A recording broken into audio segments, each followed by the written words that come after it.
అండి. నేనైతే ఈ వీడియోలోనైతే బేబీస్కి వెయిట్ గెయిన్ పౌడర్ ఇంట్లోనే ఎలా ఈజీగా రెడీ చేయాలో చూపిస్తాను.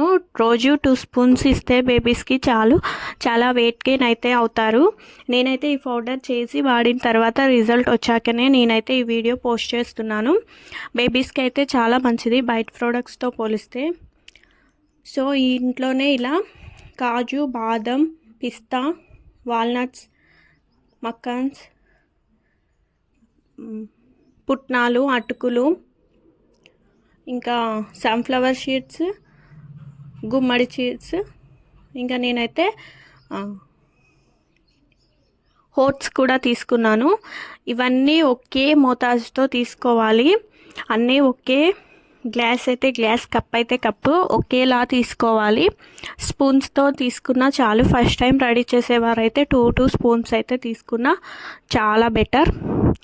ఇలా చేసుకున్న తర్వాత అన్నిటినీ ఒక్కొక్కటిగా వేయించుకోవాలి దోరగా, ఒకదాని తర్వాత ఒకటి.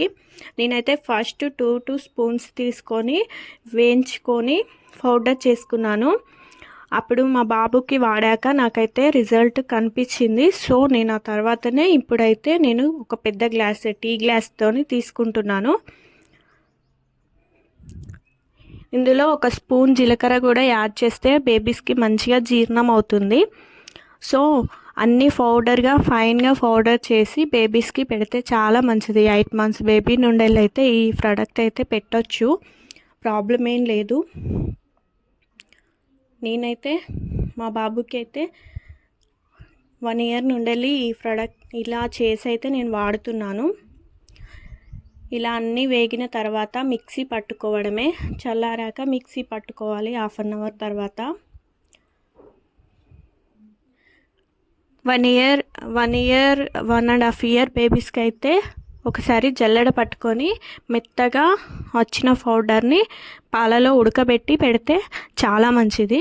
1.5 ఇయర్ 2 ఇయర్స్ బేబీస్కి అయితే సో అలానే బరకగా పౌడర్ చేసి ఉడకబెట్టి పెడితే బెటర్.